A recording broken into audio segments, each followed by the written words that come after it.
Hello,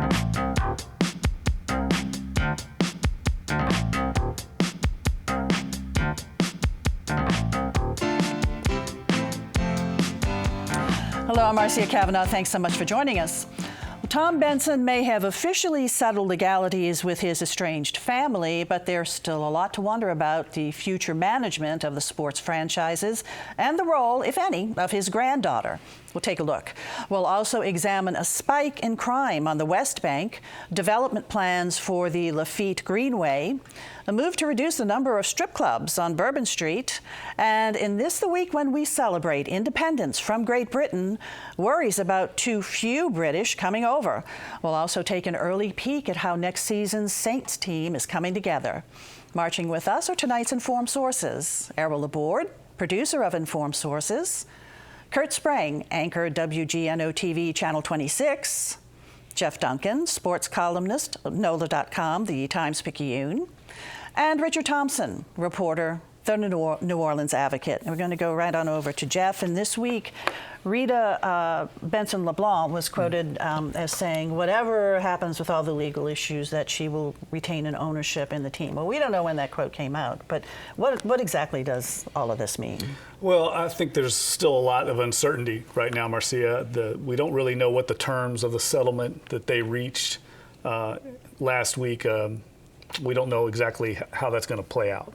Right now, I think the speculation is that they were allowed to keep some part of the team, part of the non-voting shares we talked about earlier, Errol and I. But what that means, how much, are they going to be silent partners? Is this going to have any effect on the team going forward? I don't think so. From everything I've been able to gather, they are going to basically get a dividend check every month, every 6 months, however often they get it. And that's going to be the extent of the 3 R's, as we call them, the estranged heirs' involvement in the team. But does that mean that this legal issue is over? I don't think so. Now, what the legal strategy is going to be from Rita, Renee, and Ryan Benson in their camp going forward, I don't know. But I wouldn't be surprised if this is just kind of kicking the legal can down the road, and they're maybe going to take this up with the will, maybe after Tom Benson were to pass away in the future. So I think there's still some uncertainty with this team. But whatever has been done, the NFL had to approve of it, and the NBA had to approve of it, and they're not going to approve of just anything. I mean, the 3 R's can't go to the NFL and say, "Hey, we're going to take over the team," and they're going to say, "Okay." I mean, it seems like it's. Apparently, there's a lot of confidentiality, but it seems like what everybody's trying to hint broadly is, it's non-voting shares. And when you got non-voting shares, you just really don't have any say-so. Right. I think the confusion with a lot of people is this is the trust that's set up right now, the irrevocable trust, and then there's a will. And so there's 2 separate entities here. This is not involving the will, and that could be another legal battle down the road. But right now, as far as this estate is concerned, it has been settled, and both sides agreed. And I think ultimately what caused that deadline and that negotiation, that settlement, was the fact that the NFL and the NBA did not want their financial records disclosed. That would have been a national story. I know national reporters were all lined up, already had flights to come into New Orleans next week, because that hasn't happened since the 80s when the NFL and the Oakland Raiders moved.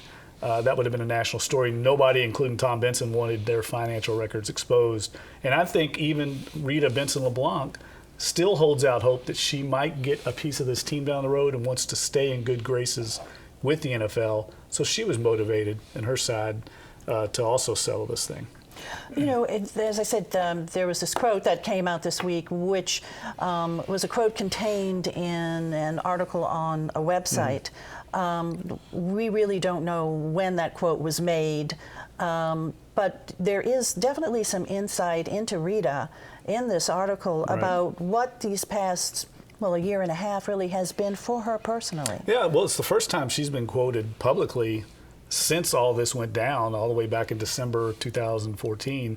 So she's keeping a low profile here in town. I've heard people say that she's still involved in some of her business interests in town, but this is the first time we've heard from her because of the legal implications of everything. I'm sure her legal team did not want her quoted. And she has a history with this publication. Street and Smith Sports Business Daily had elected her one of the 40 under 40 top sports executives in the country in 2011. So she's had dealings with this publication, so it made a lot of sense why they were the ones to get this first interview with her. It'll be interesting to see, though, if she starts opening up to other outlets now that she's kind of broken the ice. You know, what this article really pointed out, that this all has really been a profound change for her. She was just so involved in the team and then in the NFL also. But really, above and beyond that, she was so involved with her grandfather.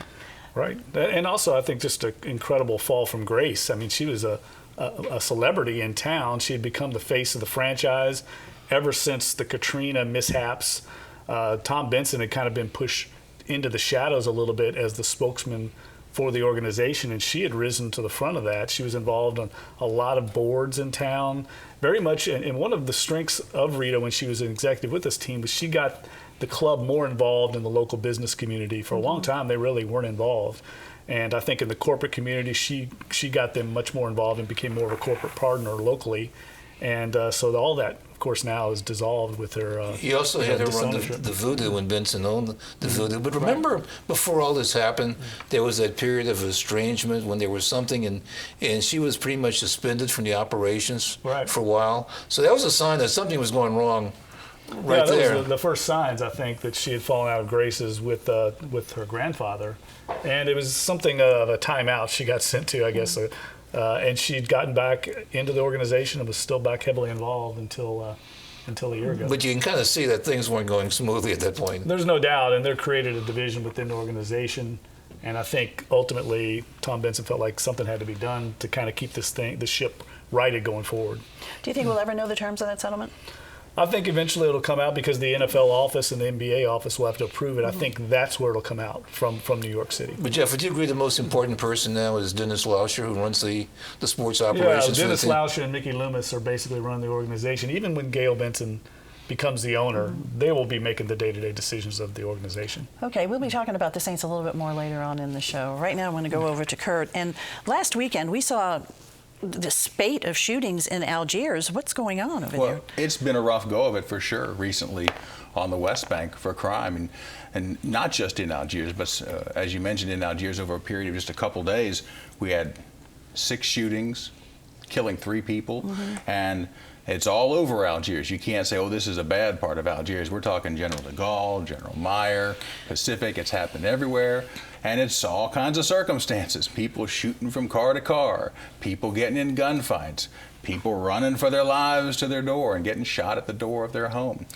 The police department says, look, as bad as this seems and as scary as this seems, the murder numbers for the year are down significantly from where they were last year. And the police chief and the police department promises to move people around and to bring people in as needed from district to district. And we also know that they're closing their district offices, their headquarters at night, locking the doors and taking all the people who were there answering phones and taking complaints or whatever and putting them out on the streets as well. But I think the interesting point here is it's not just a concern for the people in the city, because you've got the lieutenant governor saying, look, we are beginning to recover from Katrina. Our numbers for tourism are looking great. We're getting back to where we're approaching record numbers again. But he says those numbers are going to begin to slip if we don't get this crime problem under control. And then, so what do? You know, you're the French Quarter, well, those folks voted to pay for more patrols. Is there anybody who thinks that Algiers would do something like that?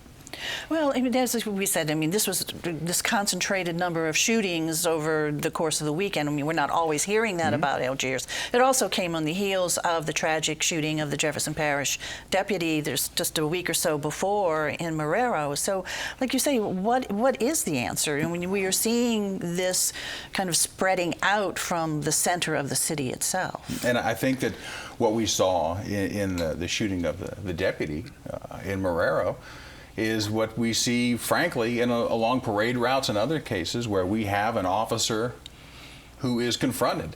In other words, the fact that an officer is there is not a deterrent. Nobody is afraid to confront a police officer or to carry out a crime in the presence of a police officer, or certainly not a lot of people. With this latest spike, is there any reason to believe that they're gang related? They're saying that none of these cases, the ones we're talking about in Algiers, are related. And, you know, guys shooting from car to car, guys getting in a gunfight. The term gang, is it a gang with a name, or is it maybe a neighborhood group of people who associate and kind of hang out with each other, some sort of a turf war? There are any number of explanations. From case to case, I don't think that there's a single argument to be made that could cover them all. Well, certainly law enforcement is trying hard to grapple with this. And as you pointed out, our Lieutenant Governor, Billy Nungesser, has said that this is something that really is going to impact us economically if we don't get control of all of this. But it's something that makes the neighborhoods and certainly the city at large really unsettled when you hear of just so many happening in a short amount of time, really in one concentrated area. Then when you hear that the police department is locking the doors on its district stations at night to get more people out as part of an effort to bolster the numbers, because they get graduation class after graduation class of late, but they're losing officers so fast through attrition and retirement and whatever else as well. So it really is an uphill battle that they're fighting. It's like they're trying to hold ice cubes in their hands, and they just see them kind of melting away. Well, if you look at the news around the world, if you try to block out the places where there aren't sudden violence, you're not going to have anywhere to go. And so I don't think New Orleans is suffering alone on this.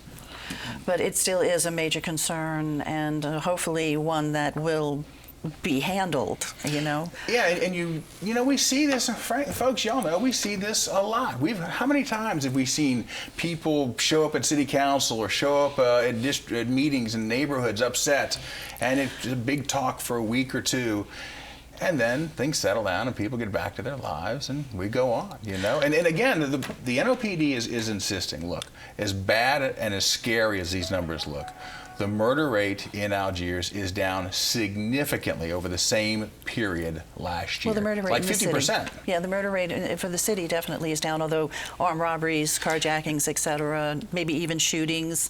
Well, at any rate, crime is an issue that we'll continue to struggle with, I'm sure. Thanks a lot, Curt. Over to Richard now, and Sidney Torres has some plans for the Lafitte Greenway. Moving from Algiers to Mid-City. Yeah. Just this week, the City Planning Commission approved unanimously Sidney Torres' plans. He owns about 15 acres along the Lafitte Greenway, and so what this was is about 5 of those acres. This is the first major development planned along the Greenway. And what they're looking at with this are going to be about 382 apartments, as well as in 2 buildings. They're going to tear down an old building to build these 2. There's going to be 2 restaurants on the ground floor, as well as about 573 parking spaces. There'll be garages in both the buildings. Let's if somebody doesn't understand what we're talking about here, the Lafitte Greenway, what are we talking about? It's just this corridor that had been industrial, right? This corridor, it's about 3 miles of pedestrian and bike paths stretching from Mid-City down near the French Quarter. And so just last year, the city finished the work on it, and so this is going to be the first major development planned along that area. So tell us more about what Sidney envisions. We know that it's going to be a mixed-use development, as you said, residential and commercial, but he's taken advantage of, if you go a little bit more dense, you can go more dense if you also build in that affordable housing. He's taking advantage of something called the density bonus that the city offers, and so by including some affordable units within the complex, as well as by building to Energy Star building standards, he's able to have basically pack more apartments in than what would be allowed under the zoning. And parking is always an issue, and there are some opponents who did speak the other day at the Planning Commission hearing. People worried about, just more traffic on the streets, parking issues, just more density, and as far as that is concerned, in traffic. And there's 1.4 parking spaces assigned per unit.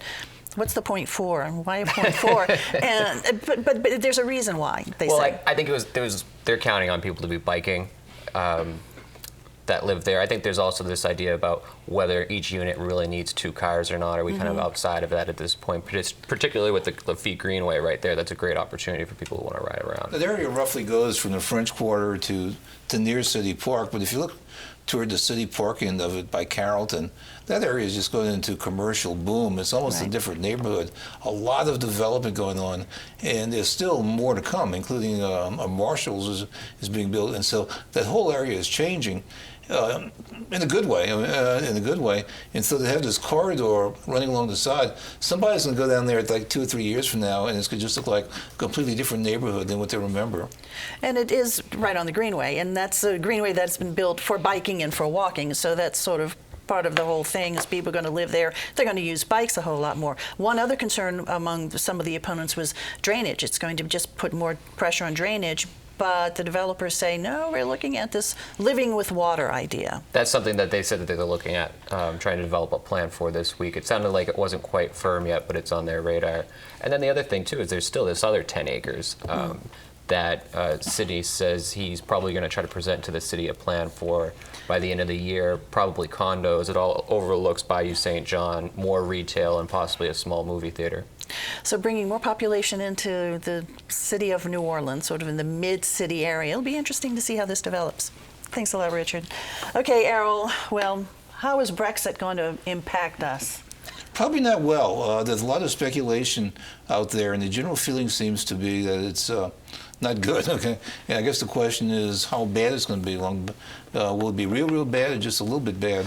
Most of the emphasis has been on tourism. We'll talk about that today. But just today, I got this press release from a company that deals with containerized shipping, and their headline was that there's no silver lining here. And they talk about that the containerized shipping industry has been a bit volatile in the last few years just on its own. And they say the last thing we need is Great Britain, which is one of the great maritime countries, to be unstable. And so they're worried about the impact of that on the container industry worldwide. And of course, New Orleans has a big container industry business. And so that's one part of it they have to look at, just in terms of the port and in terms of shipping. In terms of tourism, you know, the feeling, as the people have been saying, is that the pound is going to be weakened. And so it's going to be more difficult, or at least more expensive, for people from over there to come over here. And New Orleans is a popular destination for British tourists. I was talking to one man who operates a high-end bed and breakfast, and he said of the European tourists that the British are very high, like second or third percentage. The Europeans love all the images of the old South, and they like to see all of that, and so it's a very popular destination. So he's anticipating a fallout from that. Another question is about international air service, because we had been flirting with British Airlines, which a couple of years ago said that they were coming with a nonstop flight, and then they said, well, not right now. And then what they did instead is that they put that flight into from San Jose, where you have all of the Silicon Valley money and riches over there. But they still said, we're going to come one day. You know, will they if tourism falls down?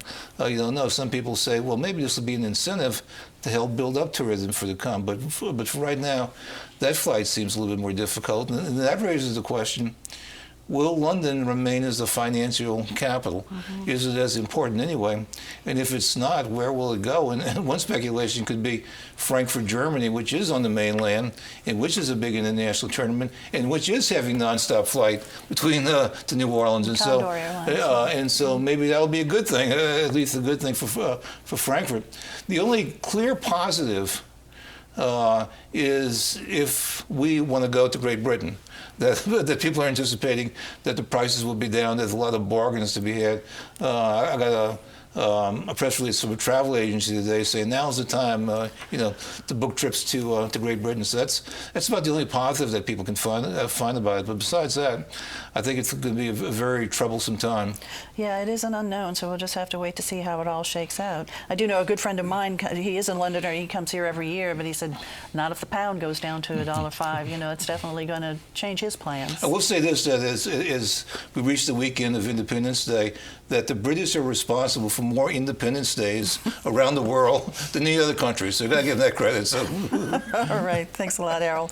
Okay, Curt, over to you. Something that's a big part of a tourist draw, certainly to Bourbon Street, strip clubs. And there's some talk now about really trying to limit the number. Yeah, there are people in city government who want to significantly reduce the number of strip clubs in the city as well as on Bourbon Street.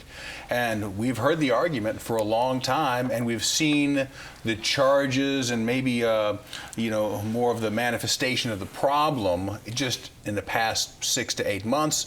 We had a bunch of strip joints that were cited for prostitution and drug charges. We've seen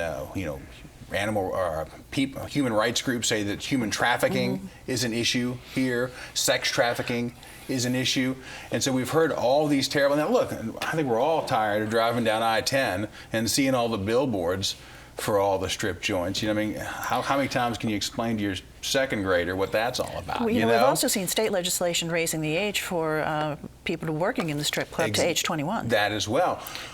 But this week in City Council, we got to see the flip side of that, and that is stripper after stripper, as this council committee was looking at the possibility of reducing these strip clubs, going up and addressing the members of the committee and saying, look, I work in this financial office during the day. I work in this business office during the day. I work in this professional office during the day.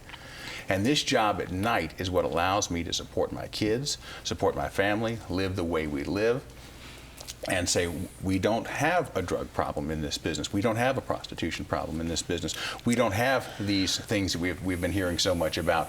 So what you're going to see moving forward is, I think, a very hotly contested battle where you're going to see a voice that maybe you haven't heard so much of in the past stepping up and making an argument for keeping their jobs. How do they close down these businesses? These businesses are up and running. They're licensed. If they're, complying and they're not doing violations on the code or whatever, how do you shut them down? And that's a great question. If the rule is going to be through attrition when they just end up not making ends meet and going belly up, well, it may be a while, and then that may be the game plan for outside the French Quarter. Inside, there's talk of having one strip club per block. Maybe they could say, have one block with all the strip clubs. Maybe that might be a better way to go, as opposed to spread them out for 7 or 8 blocks. But that's going to be a real issue when you tell somebody, hey, we're keeping numbers on this, and you're out because of the numbers, because of the head count on the number of these. So this hearing was before? It was a planning commission. It was a commission meeting in the City Council. So it's the first that we're just beginning to hear of it right now. It's going to be a big deal. It's going to continue for a while. All right, Curt, thanks a lot. All right, back over to Meanwhile, Jeff. burlesque has become more popular all around town, which is a little bit more modest than stripping, but there's a really big burlesque industry in town. I haven't seen any billboards for those on I-10 though yet. I haven't had to explain that to my kids yet. I thought they'd all just turned out to see what was going to happen with Sydney's development, to be honest with you. Yes, it was a full chamber. Yeah. Definitely during this hearing, it was a full chamber. All right, let's go to Jeff now. A quick look at what do you predict for the Saints? Oh, you put me on the spot. Look, whenever I predict the Saints, they go the other way. But I would say that expectations are low for this team, and I think that's a good thing. I remember distinctly in 2009, expectations were very low. They were coming off a 7-9 season, and they won the Super Bowl. So I'm not saying that's going to happen by any means. I think this team is probably a lot like last year's team, a 500 level team. If things go well, they get a few breaks, injuries don't happen, they could maybe make the playoffs. And if they go the other way, this team could have another struggling season. So that's on the fence for you there. I didn't. Yeah, that definitely is. So I have some more specific questions. I went to my informed source, since I just know that I like the Saints and I want them to win.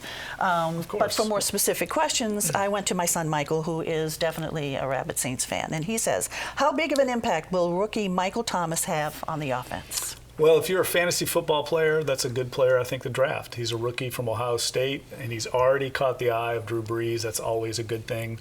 Very rarely does Drew Brees already start calling the number of a rookie. It usually takes them a while to earn that trust. He's already throwing the ball to him. He's going to be the replacement for Marcus Colston, who is the great player here for a decade. I think he's going to step right in and put up big numbers. Young receivers, though. All of them are pretty young. Yeah, right? They've got a young receiver core. I mean, this team can't afford any injuries along the line, either line. That's where football games are still won. They've got great perimeter talent. They've got a great quarterback, a great head coach.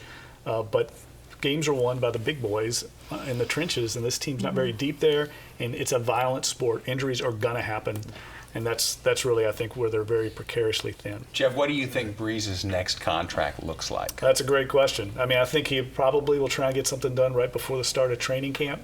And if it doesn't get done by then, Drew's already said, hey, I'm not going to negotiate during the season. And then I think it gets a little interesting because Drew Brees could be a free agent after next season.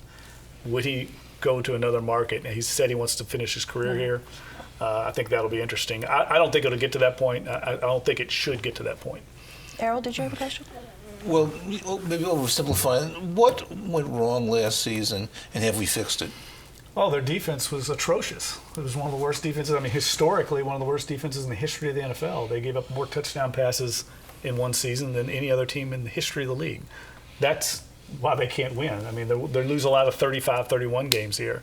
They've got to get better. I don't think they've done enough to get better, to get back to the elite level, but I think they've improved. They had a big loss a couple weeks ago when Hau'oli Kikaha, one of their best young pass rushers, blew out his knee, and he's going to be out for the season, unfortunately, it looks like.